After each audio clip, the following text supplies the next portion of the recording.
परम आदरणीय परम श्रद्धेय व्यक्ति का किरदार मर सकता नहीं, फन अगर जिंदा है तो फनकार मर सकता नहीं। बिरहा सम्राट आली जनाब पूजनी गुरु हैदर अली गुरु जी, दादा पंधारी जी, दादा राम कैलाश जी अपने जवानी के आलम में निर्गुण गावत रहे।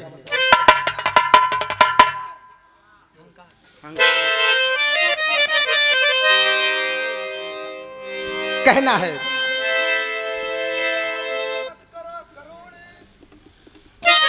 के तनऊ हिकमत करा करोड़े,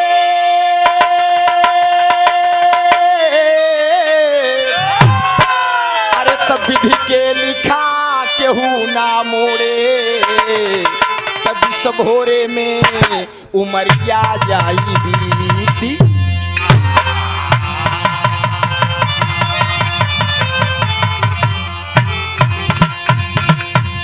केतना हिकमत करा करोड़े, विधि के लिखा केहू ना मोड़े, बिस्भोरे में उमरिया जाई बीत।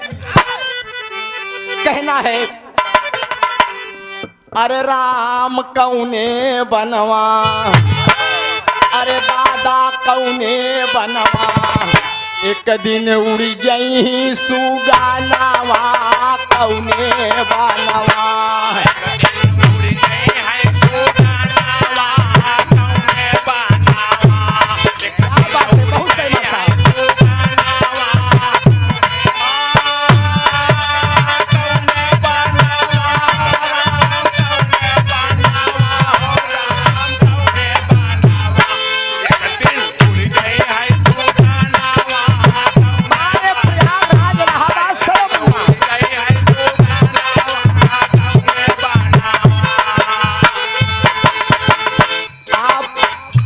को समझते हुए आप बिरहा जगत के स्टार बिरहा गायक कलाकार पूजनी हमारे बड़े भाई अभयराज यादव सागर जी के पिताजी, आप हमारे भी पिताजी आपके कर कमलों द्वारा 100 रुपया चरणों में कोट कोट प्रणाम है, आशीर्वाद दें।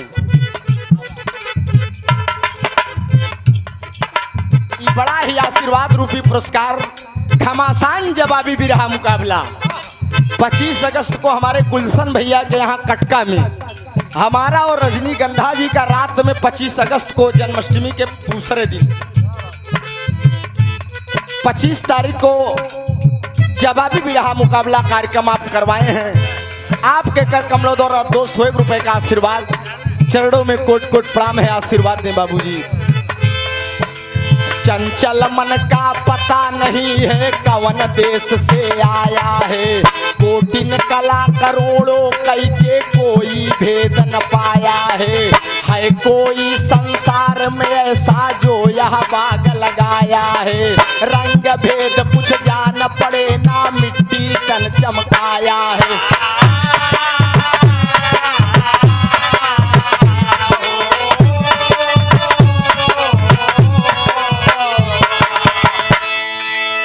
आप भाव को समझते हुए हमारे बड़े भैया लारा ढोलक मास्टर जी बड़े सुंदर ढोलक वादक हैं आप, ये आपके कर कमलों द्वारा 51 रुपया, माई भगवती की कृपा रहा, दिन दूना रात चौगुना तरक्की करा दोस्त।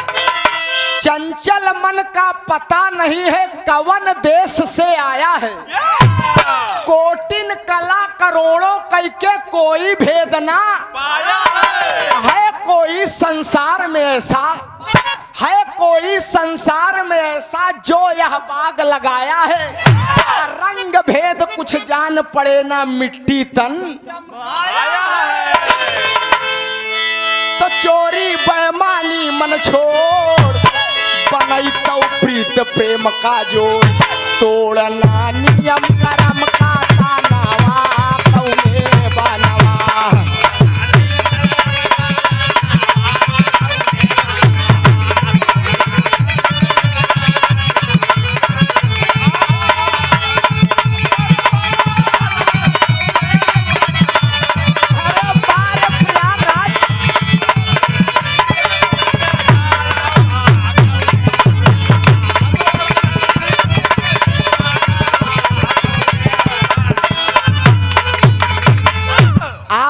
आदरणीय परम श्रद्धेय हमारे बड़े भैया गुरु तुलसी अजय तिवारी बिरहा जगत के बहुत ही सुंदर गायक कलाकार, आप पूजनी जनाब हैदर अली गुरु जी के परम शिष्य रहे। आप 51 रुपया नीबी की धरती से, नीबी कला बोला थी ना भैया, 51 रुपया गुरु जी के श्री चरणों में प्रणाम है, नमन है।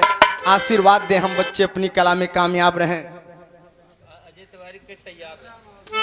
आप परम पूजनीय हमारे बड़े भैया, पूरे जनपद में कलाकार तो बहुत हैं बाबूजी, लेकिन इन कलाकारों में बड़ी ईर्ष्या भरी है कि राकेश का है विजयलाल रजनीगंधा से गाँव में हम इन गाई, लेकिन जितना लगाव हमारे और हमारे बड़े भैया अभयराज यादव सागर जी के बीच में है, बहुत हस्तियां लग गई इस रिश्ते को तोड़ने के लिए, लेकिन जहां पढ़ी लिखी खोपड़ी हो तो हुआ कि वो दाल गलत नहीं दोस्त।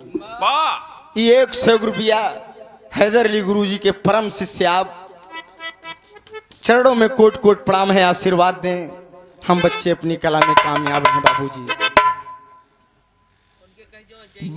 इसके बाद अजय गुरु जी आप तैयारी किए रहेंगे। बच्चा 5 महीने 10 दिन का, बच्चा 5 महीने 10 दिन का जब होता है, मां के गर्भ में उल्टा टंगा रहता है, 5 महीने 10 दिन का होता है तो जीवात्मा उसके अंदर प्रवेश करती है। बच्चा माई के पेटे में टहराई लगा था, माई की ये आभास होता है कि बेटवा हमार ठीक ठाक, और पेट में पल रहा जीव दुनिया के मालिक से अर्जी करता है कि हे दुनिया के मालिक, मुझे इस नर्क से बाहर कर दो, जाने के बाद भजन भक्ति भाव करूंगा। लेकिन ए पंचव जैसे लड़कवा पैदा हो तो ओकर जमीन पे पैर पड़त तो करे मुँह से आवाज आवत कि हम कहाँ आ गए, और इस माया रूपी संसार में पढ़कर बाबूजी सब कुछ भूल जाता है। गौर करिएगा, कवि जी ने एक एक बात 1-1 लाख रुपए की लिखा है। 4 धाम 84 अड्डा 80 घाट नहाना है भला,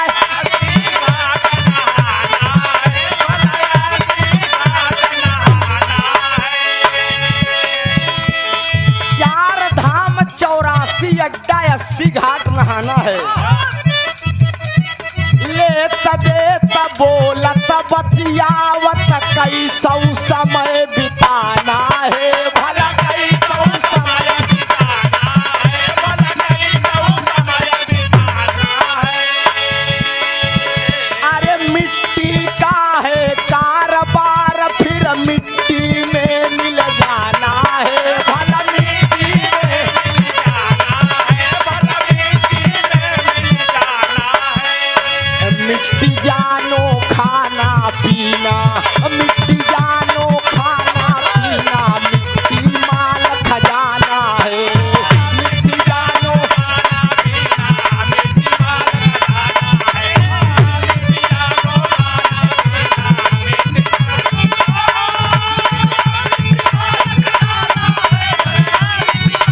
खजाना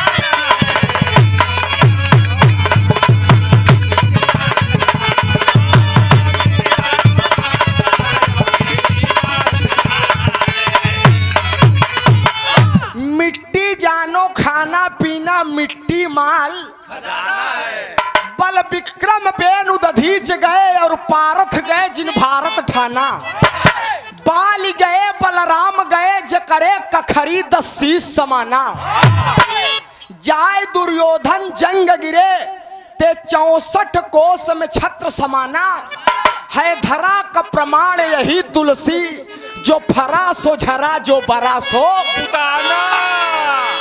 एक बात जान ले पंचव, आओ भैया,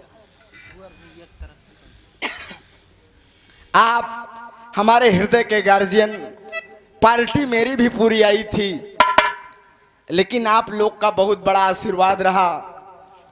आज हमरे कोरस मास्टर के बेटवा पैदा भा, काल हमरे बेटवा पैदा भा रहा।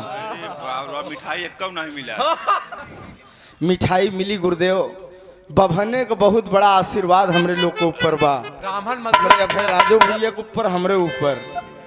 ये आप हमारे भुवर सिंह यादव मामा जी जो इतना बड़ा संगम कलाकारों का किए कि बिरहा जगत की स्टार गायिका रजनीगंधा, पंकज पुजारी, महेंद्र बच्चन और ज्ञानी यादव भी रास्ते में आ रहे हैं। इतना बड़ा प्रेम है, इतना बड़ा लगाव है दोस्त। 101 रुपया चरणों में कोट कोट प्रणाम है, नमन है। आशीर्वाद दें, हम बच्चे अपनी कला में कामयाब रहें। आप दूधनाथ मोछा जी महीन की धरती से ये आपके कर कमलों द्वारा 101 रुपया, सींग पूछ बर्द और दाढ़ी मोछा, मोछों को बड़ा जज्बात होता दोस्त। एक बात जान ले, बहुत बहुत नमन बा, बहुत बहुत प्रणाम है।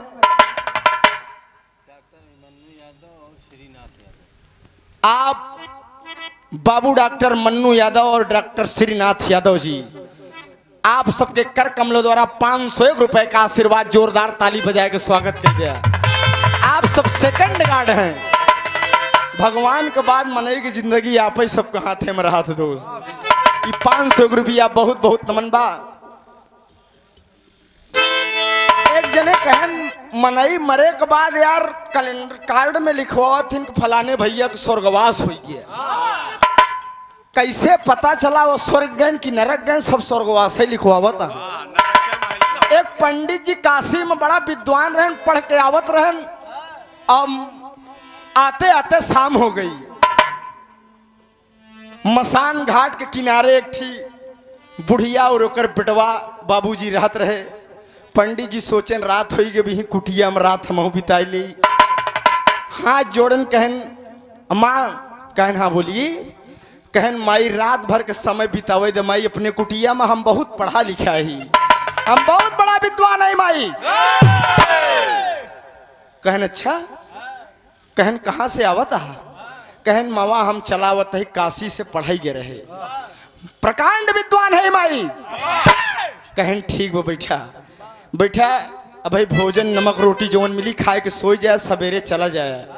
इतने में बाबूजी एक जनाजा चला रहा था। जनाजा चला रहा था, बुढ़िया अपने बेटौना को बोला, कह मुन्ना ए लाल। कहन हाँ माई। कहन जब बेटवा देखी स्वर्ग जात बा कि नरक जात बा? लड़कवा दौड़त दौड़त गवा जनाजा देखे, कहे माई स्वर्गे जात बा। पंडित जी के दिमाग लगा गड़बड़ाई। कहन हम काशी से पढ़ के आवत है, हम प्रकांड विद्वान है, अब तक हम नहीं जान पाए कि कैसे स्वर्ग नरक होता है। लड़कवा बतावत वक्त अर्थी देख के पंडित जी के मन में यही बात गूंजत रहा दोस्त। शाम को नमक रोटी बनी, खा के आराम किए। सुबह हुई और सवेरे एक जनाजा और चलावत रहा। बुढ़ीवा अपने बेटौना से कहा, ए बेटा। कहन हाँ माई। कहन जा बेटवा देखा ही स्वर्ग जात बा कि नरक जात बा? बेटौना दौड़त दौड़त गवा झाके से कहे माई ससुर नरके जात बा।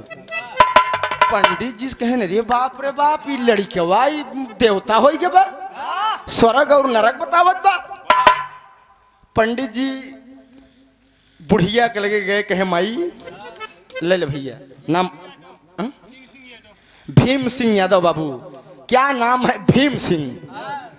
जहां भी रहे आबाद रहे। राकेश यादव की शुभकामनाएं आपके साथ रहे। 51 रुपया बहुत बहुत नमन बा। अरे बाबू, पंडित जी कहन माई हम इतना पढ़ जाए काशी में, लेकिन नाराज न हो मावा, एक बात पूछे चाहते। कहन बोला बेटवा। अरे तू प्रकांड विद्वान है, जात के बाभन है। अरे तोके कौन पूछे मैं हर जबा? कहन माई हमार पढ़ाई सब बेकार बा माई। कहन अरे बेटवा कैसे बोला था? कहन माई हम एक बात पूछे चाहते, शाम वाला जनाजा गा तू अपने बेटौना को भेजू कि माई देख बेटवा देख स्वर्ग जात बा नरक? बेटवा तुहार बताए स्वर्ग जात बा। और सवेरे वाला जनाजा जब निकला तो तुहार बेटवा बताए सी नरके जात बा। कहन माई हम यह मतलब जाने चाहिए थी कि कैसे तुहार बेटवा बतावत बा कि स्वर्ग जात बा की? कहन रे बाप तुहार विद्या पंडित जी सब बेकार बा, सब व्यर्थ बा तुहार। कहन रे माई काहे नाराज होती है? कहन दे पगला। कहन जिस जनाजे के पीछे लोग रोते हुए जा रहे हैं, समझ लो उस आदमी ने बहुत लोगों का दिल जीता है। जे अच्छा काम करी बढ़िया काम करी वही न स्वर्गे जाई। कहन जेकर जनादा चला जात बस सुरती बनाए के ठोका तहाई। कहन गवा ससुर बहुत खराब मनाई रहा, हंसा तहाई हटखेलियां मना रहे हैं। एका जान लेकू पंडित जी गोड़े पे गिर पड़न कहन माई हमका क्षमा कर दे मना। कैलाश पर्वत स्वीट हाउस सुलाखी यादव।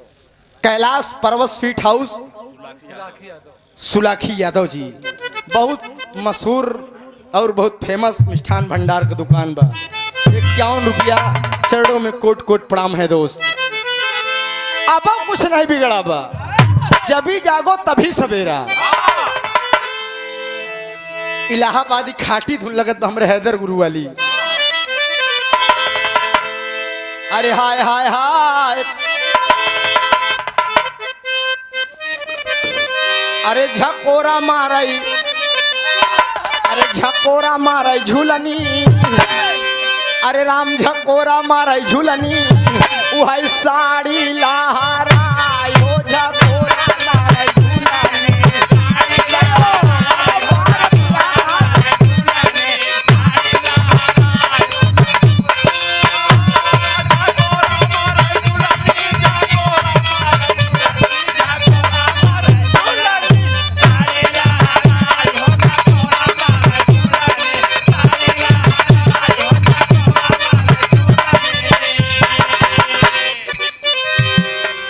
कुछ नहीं बिगड़ा दोस्त। अब भजन कैला रहुआ, आज मेरे साथ हमारे भैराज भैया के हारमोनियम मास्टर मैं राम यादव जी, बहुत सुपरस्टार मास्टर हैं आप। देखा अगर क्यों नई नई साइकिल चलाऊगा तो स्टेयरिंग गड़बड़ावे करी। आज हमारे इनकर पहली संगता, लेकिन अगर कलाकार बुद्धिमान होगा दोस्त तो पार्टी और मास्टर को अपने में ढाल लेगा। और ढेर गवैयत कहीं आज हमार हारमोनिया ना आया नहीं, हम पूरा झंडा उपाल ले जाए। ऐसा मंच पर नहीं कहना चाहिए। जे तोहार काम चलाई दे जान ले वही तोहरे लिए भगवान है।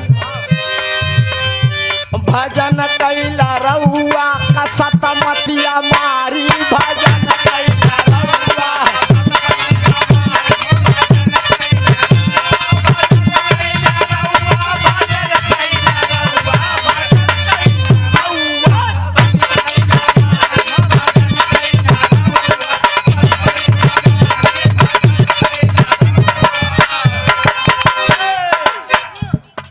अस्सी को सत्तापत मिली बालू का जमीनिया,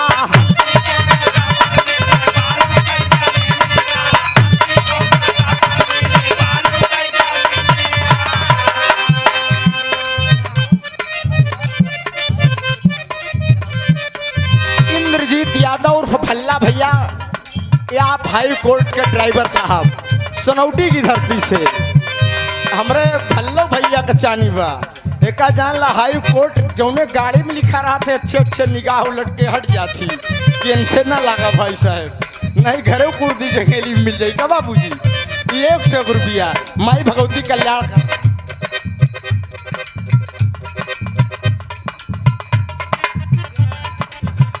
सेबूलाल यादव खजुरिया हेता पटी, जन्माष्टमी की तैयारी हो गए ना बिल्कुल। 23 और 25 कार्यक्रम लिखा बा, 24 ही खाली बा। हाँ बहुत बहुत बहुत नमन बा। अरे 80 को सत्तापत मिली बालू का जमीनिया,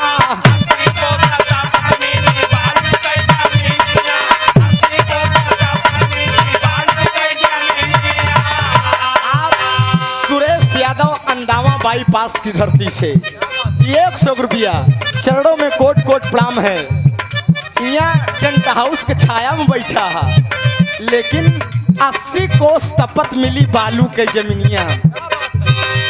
अरे सोच समझ लिया कहवा धर ब्या तू चरानिया।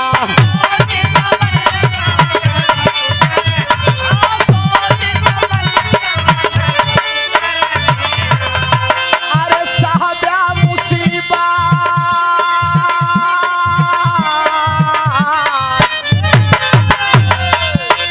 अरे साहब्या मुसीबत हुआ चाली न लाबा।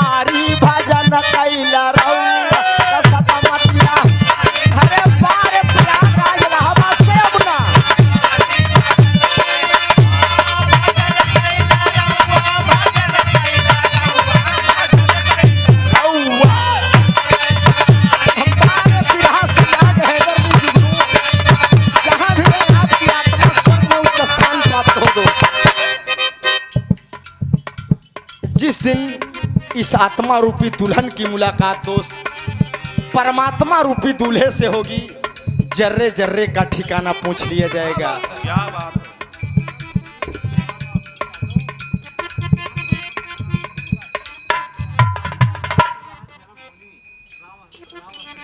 आप स्वर्गीय बाबू राम दुलार यादव जी की जन्मभूमि, जहां आप बाबू राम आश्रय यादव जी के कर कमलों द्वारा 100 रुपया बहुत बहुत तमन 2 मिनट का गाना हमारा और रह गया बा का बतावत रहे हम। अच्छा, जिस दिन इस आत्मा रूपी दुल्हन की मुलाकात परमात्मा रूपी दूल्हे से होगी, जर्रे जर्रे का ठिकाना पूछ लिया जाएगा कि कस रामलाल तो का मृतलोक में भेजे रहे, दूसरे के खेते जोत ले है, हाँ? दूसरे के बाइक चुरा के भाग जाए, सब लिखा जाए दोस्त। एक एक जर्रे जर्रे का हिसाब होगा। बड़े भाग्य मानुष तन पावा, सुर दुर्लभ सब ग्रंथ ही गावा। साधन धाम मोक्ष कर द्वारा, पाय न जह परलोक सिधारा। मनुष्य की शरीर साधन का धाम एवं मोक्ष का दरवाजा है। इसी के सारे मनुष्य भवसागर से आनंद राज साउंड कंपनी, ऐसी साउंड कंपनी तो हमारे पूरे इलाहाबाद में नहीं दोस्त। जे विजय लाल ओम प्रकाश यादव जी जैसे कलाकार इस कंपनी का बखान करके गए हैं। इनकर खूब मशीनिये बड़ी नीक बा। 100 रुपया हमारे बिरभानपुर की धरती से खूब तरक्की करा दोस्त। आप पुजारी यादव, दीनानाथ गायक कलाकार के हारमोनियम मास्टर और लारा ढोलक मास्टर, 51 रुपया। हाँ मामा, अच्छा अच्छा मामा, इनकर जलवा बा, जितनी तारीफ करी उतने कम बा। अरे नाही मिली पेड़ रूखा छाता यौ छतारिया,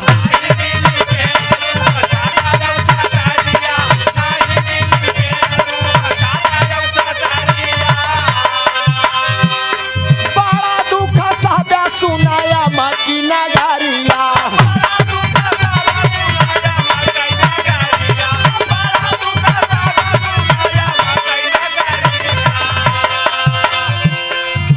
बहुत कष्ट झेली दोस्ती जीवात्मा, जैसे कर्म करोगे वैसा फल ईश्वर आप सबको देगा। अब भी कुछ नहीं बिगड़ा है दोस्त। ईश्वर को याद कर लो, भजन कर लो। पूरे दिन भर में, पूरी रात भर में अगर आप ईश्वर के लिए 5 मिनट निकाल लेंगे तब भी वह आपसे खुश रहेगा। आ दिन भर दारू पी के मस्त रहबे, भगवान हमरे ठेंगे बगैन कहाँ काम हुई। ईश्वर पर भरोसा रखो दोस्त, लोटा तक बिकाई जाए। और ईश्वर के साथ साथ माता पिता के भी ध्यान देना। यहाँ कांवर लेके चला गए झारखंड, बाबू एक लोटा पानी मांगता है, लाल ए बेटवा एक लोटा पानी, कहना बैठा रहा, चुप रहा। कोने चुप हुए के बाप बैठ गया। अगर ऐसे बाप के साथे कर गया तब बुढ़ाई में तोहरे साथे ऐसे हो दोस्त। अरे बड़ा दुखा साजा सुनाया माँ की नगारिया,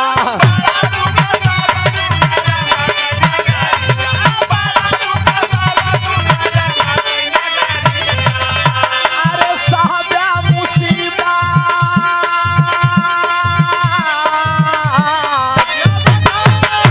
अरे साहबा मुसीबत हुआ चली नाला बारी भजन कैला रहू का सतमतिया बारी भजन कैला।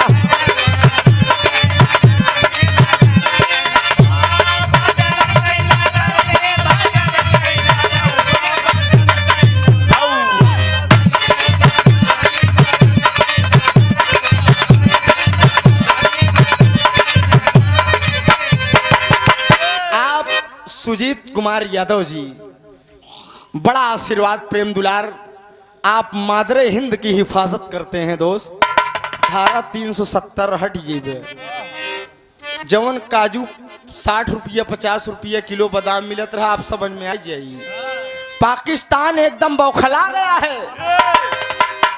मैं नरेंद्र मोदी के इस काम की सराहना करता हूं दोस्त। ऐसा काम किसी प्रधानमंत्री ने नहीं किया। मैं किसी पार्टी स्तर की बात नहीं कर रहा हूँ।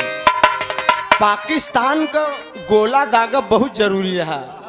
अब वो वाली लड़ाई से कमजोरी तो हो ही नहीं करी। जब हमारे सुजीत जैसे जवान किसान गरीब के बेटे फौज में सरहद पर हम आपकी रक्षा कर रहे हैं, भारत माँ की रक्षा कर रहे हैं, तो हमका आपका गम कौन बात का बा। बहुत से ऐसे लोग हैं दोस्त, वहाँ के फौजी सैनिक बिरहा यूट्यूब पे सुन के टाइम पास करते हैं। बहुत फौजी फोन लगाते हैं कि राकेश भैया तुम्हार बिरहा सुनत ही। विजय लाल वाला जवन गाया है, विजय लाल के साथे बहुत बढ़िया बा। उजाला के साथे जवन गाया है बहुत बढ़िया। हम कहा ड्यूटिया करा बिरहवा हम लोग भेजत रहा। हमारे भैया भी कई गाने यूट्यूब पर लोग सुनते हैं। और सुल्तानपुर जिले में मुझे कोई नहीं जानता था, लेकिन हमारे बड़े भाई ने मुझे वहाँ गवा कर मेरी भी रोजी लगा दिया। भी मैं भी बराबर रायबरेली सुल्तानपुर अमेठी जाता हूँ। बड़ा आशीर्वाद हमारे बड़े भाई का रहता है। कुछ गाने में, बजाने में, बोलने में कोई त्रुटि हो गई होगी, आप अपना बच्चा समझकर दोस्त क्षमा करेंगे। कलाकार बेहतर नहीं होता, सुनने वाले बेहतर होते हैं। हम कलाकार आप सबके चरण कमल की धूल हैं। बहुत बहुत नमन, बहुत बहुत धन्यवाद। यहाँ कोई कंपटीशन नहीं है, कोई मुकाबला नहीं है। जे करे जवन गुण सहूर बा भैराज भैया उ गावत बा। हियाँ न कोनो बुराई करे के जरूरत, फलनुमा बहुत बढ़िया गैस, बहुत खराब गैस, ऐसा नहीं। जितने कलाकार गाए सब बेहतर गाए, अच्छा गाए, अच्छा फर्ग में मौज कराई पंधारी, कविता फूल चंदन ढारी, तरा के सयादव बाना दानवा कौने बनवा।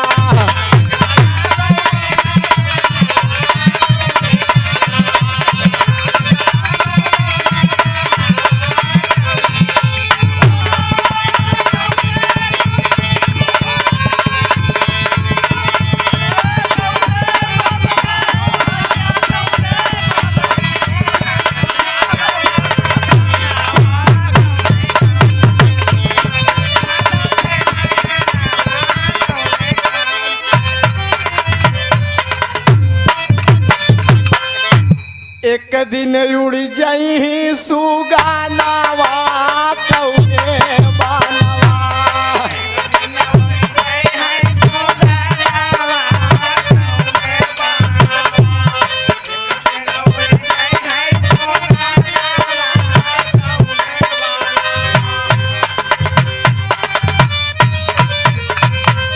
बहुत बहुत धन्यवाद, बहुत बहुत नमन, बहुत